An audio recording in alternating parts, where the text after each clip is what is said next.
Hey, it's Ron from the Colorado Sound, and I am virtually with, although we're in, let me see here. Wait a minute, no, I got to point the other way.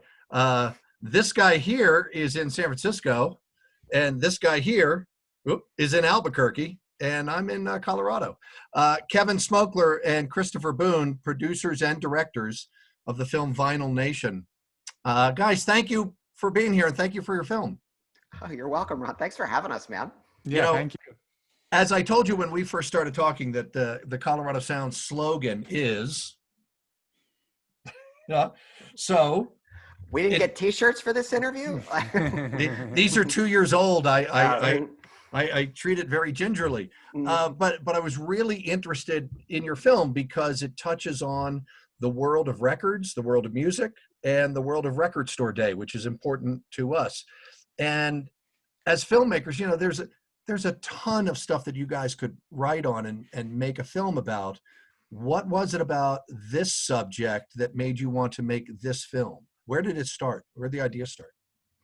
This is Kevin. The idea started with me. I was not a first generation vinyl person. My parents had a ton of records, but I was more of the cassette generation. And then sometime around 2007, maybe 2008, I was at a dinner party, and the host put a record on his turntable, which I just thought was charming as all heck. And I asked him about it, and he said, "Funny that you should mention that. See this whole rig right here? I'm getting rid of it this weekend. It's all used equipment. I'm upgrading. I'll sell it to you for a song." And I saw that as too good an opportunity to pass up, even though I didn't know what I was going to do with it. So I said yes. I carted it. I paid him. I carted it away. And then I'm like, well, I guess I'm a record person now. What am I supposed to do? And he said, "I'll take you record shopping this weekend." And at the time, this was just before records began their comeback, which began really in 2007 or 8 and hasn't ceased since. So we're in the 13th year of the record renaissance now. He took me record shopping, and at the time, records were still a relatively cheap way to consume music and own music. Because they were considered outdated, in quotes, technology. And so I used it as like community college. I was like, I want to learn about Louis Armstrong. So I'll buy 10 Louis Armstrong albums for $11 and like, I'll learn about Louis Armstrong. And this is of course before Spotify or any of the streaming services and all that kind of stuff. So that's where the idea came from.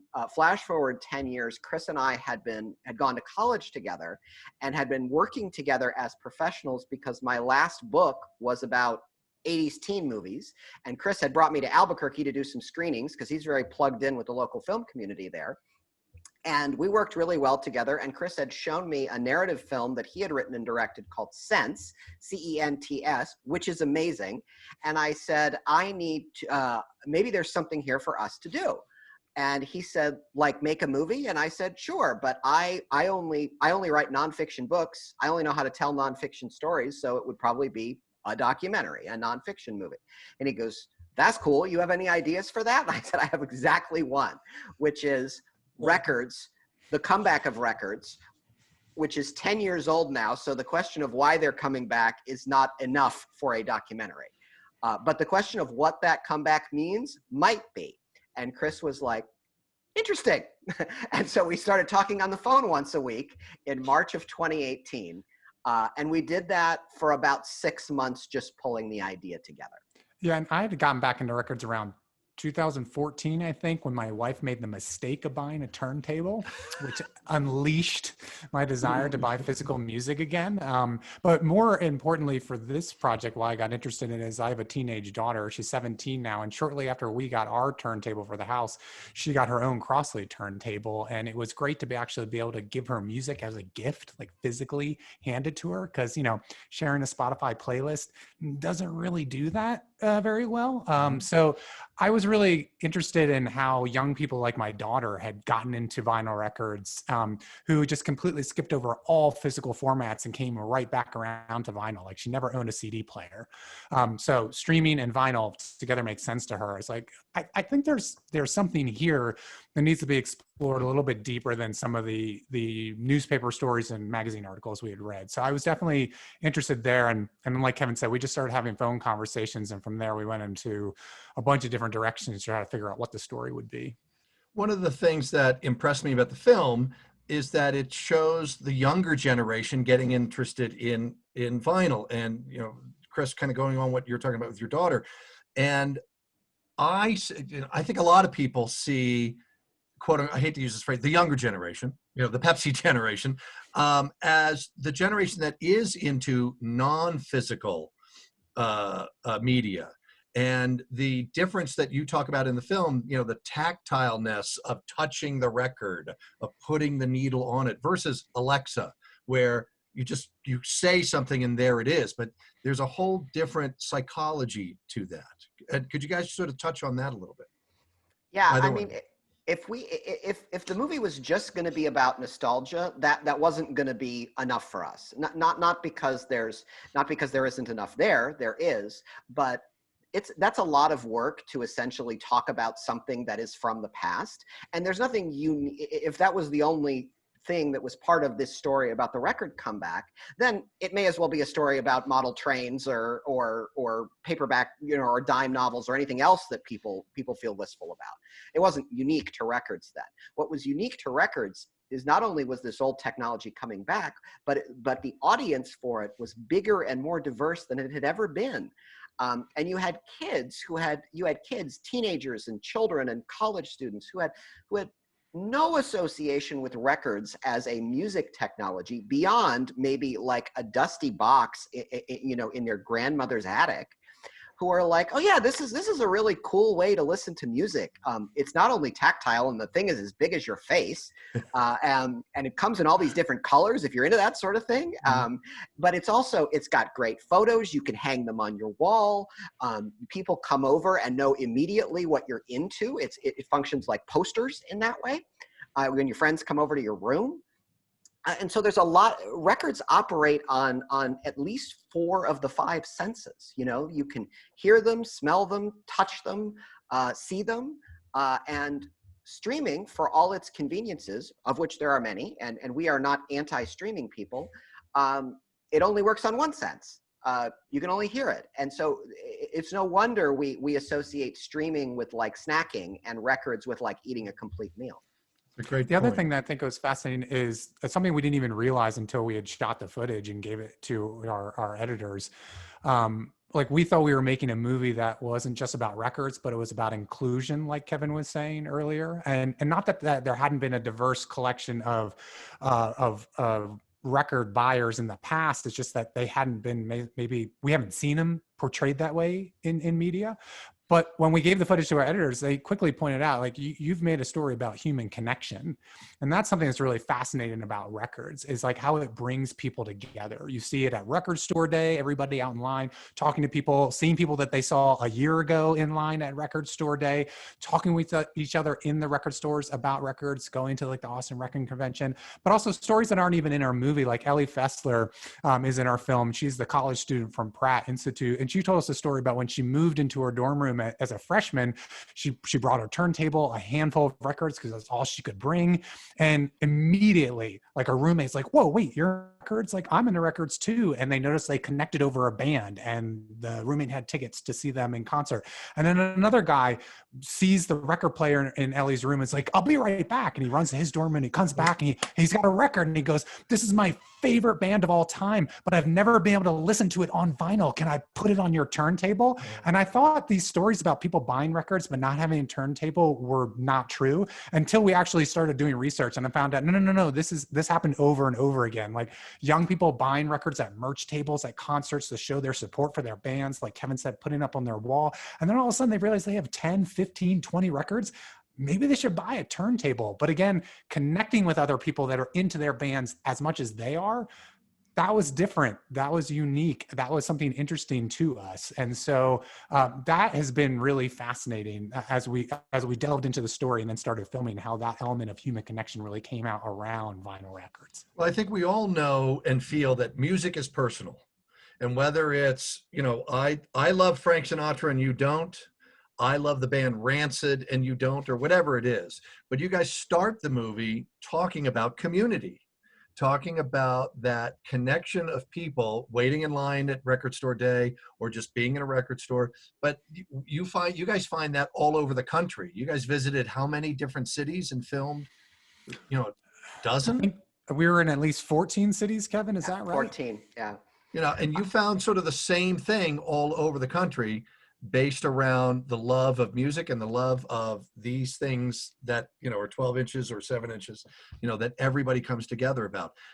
Can you give us a story or two of what you found similarly in all of those cities that may have surprised you? Yeah, I mean, the thing, I'm 47, and so I grew up in an era where choosing the kind of music you liked was like choosing gang colors. Like you'd be like, I'm a metal person, I'm a hip hop person, I'm a punk person, and you'd like put your colors on and you'd battle to the death over it. And I was like, and I think there's a lot of people our age whose identity is completely tied up in that kind of thing. And then you get to be 47 and you realize, A, how silly that is, how much wasted energy there is behind that. And B, like music is a 100% unfettered good. Why take 2% of it if that's, why only ally yourself with 2% of it if that's the case? And so records were this embodiment of something where we'd see people in line at record stores or browsing, and it was just as likely those people had nothing in common musically speaking than had everything in common musically speaking. And it didn't really matter.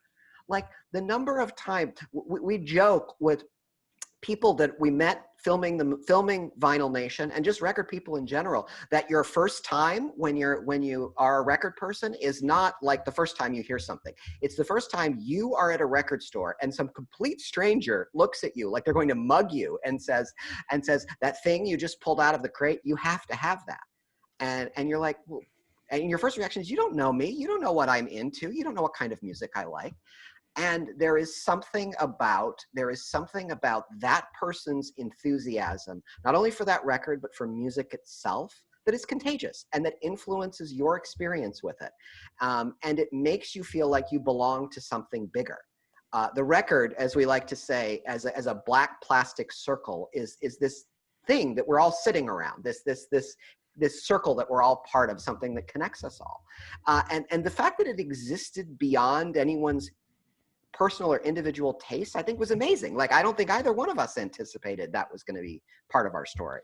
Yeah, I would also add that, everywhere we went, a lot of the times we did shoot at or visit record stores, and these independent record stores are a big reason why these neighborhoods are great places to live, and these cities and towns are great places to live. Like, they are an important part of the arts culture in those areas. And we would talk with customers and they would say, oh, like anytime I'm just driving by this store, even if I had no intention of going, I have to stop. I just got to stop because I don't know what's going to be there today. And like, I have no intention of buying records. And then they walk out with like 5 records.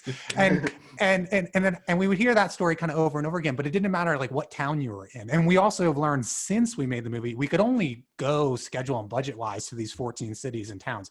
There were many more that we wanted to get to. We had up on our Google map, and we couldn't do it logistically, budget wise. But since we've been releasing the film, we've discovered a lot of those stores in very far flung places.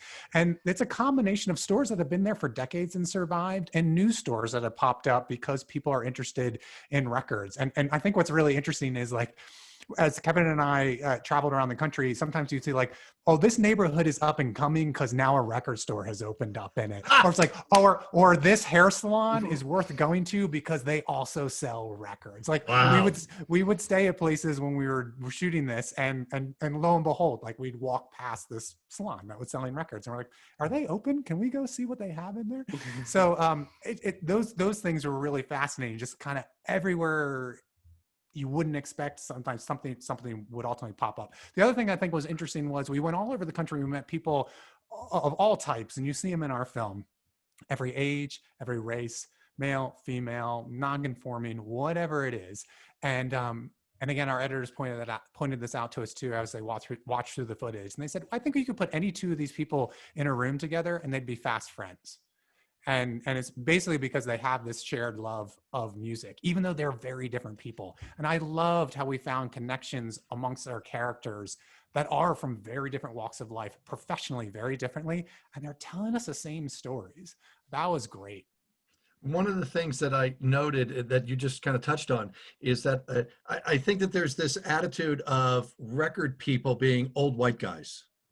But this film has everybody in it. You know, it has old white guys, but it's got a lot of women. It's got a lot of people of color. It's got Elliot. What is he, 10 years old? Elliot was 11 when he filmed. I think he's just about to turn 13. Yeah. Elliot's like an old soul when he speaks about records. You know, I tell, hold on a second, Colorado Sound listeners, when you see Elliot on screen, you'll know exactly what I'm talking about, and you will connect with this 11-year-old.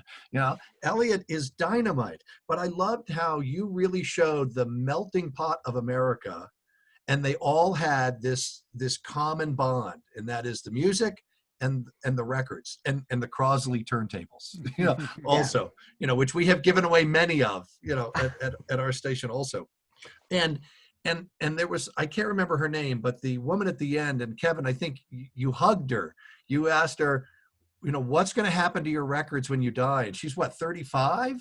Yeah. You know, she shouldn't be thinking about that. But the thing that touched me about it is that she answers as if the records are people, as if they're human, you know? Did you see that kind of connection with the records all over the country? Oh yeah. Yeah. I mean, we asked that question of everybody, and we wanted a whole section at the end of the film where the majority of the people we spoke to got to answer that question on camera. It didn't end up working out that way. But everybody, I mean, there were a few people that are like, one or two people that were like, these are my records, these are my sacred profession, and when they throw me in a hole, the records are going with me. Yeah. There were a couple of those.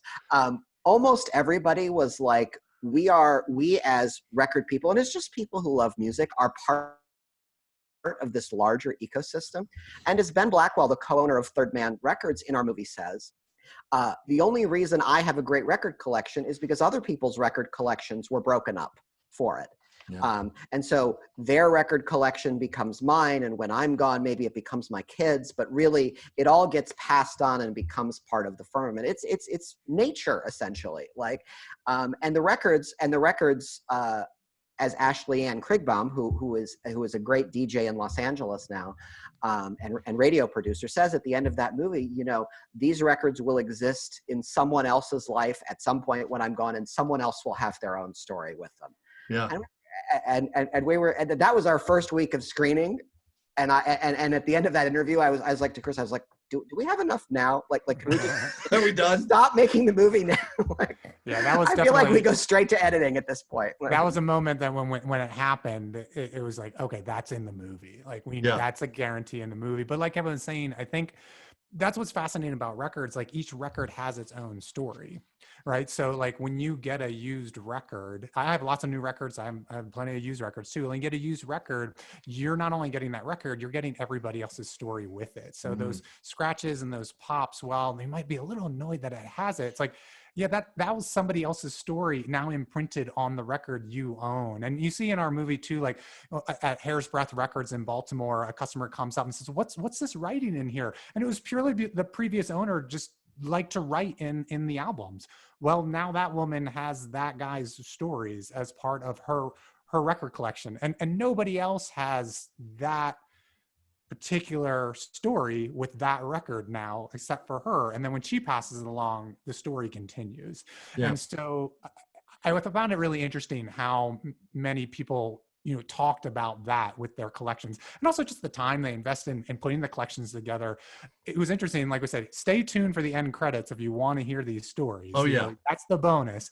And you'll be amazed at the opinions you hear, especially once you've gotten to know the characters. I think some people actually really shock you with how they perceive what should happen to their collections. I loved what the guy at Ember Audio and Design said about how music improves your life, but for this guy, music kind of saved his life in a way he touches on. And it reminded me of that Nick Hornby quote, record stores can't save your life, but they can give you a better one.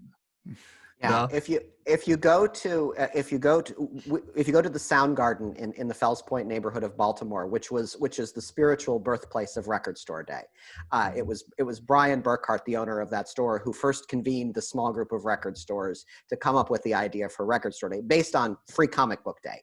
That was where they got the idea from. And in front of Soundgarden is a plaque that we photographed Brian standing in front of that has that Nick Hornby quote that you just named on it. Yeah. And it says this. Here is where Record Store Day was founded. It is now the world's largest musical event. And then it contains that quote from Nick Hornby. And, Yeah. I can't thank you guys enough for making this film and helping to make tangible what I think our listeners just know intrinsically, that music is important. Records are important. Those of us that grew up with them, and like all of us, mine are right over there. I've lugged them around for decades and I won't get rid of them. And they all have a story. I look forward to hearing the stories of our listeners after they see the film, because they're totally going to connect with it. And I can't thank you guys enough for making this film. Oh, thank you, Ron. We can tell the listeners of Colorado Sound are esteemed citizens of Vinyl Nation, and we look forward to hearing their stories too. We look forward to getting the visa stamped in our passport for being in Vinyl Nation. Kevin Smokler, Christopher Boone, thank you so very much. Thanks so much for having us. We appreciate it. Okay, man. Bye-bye.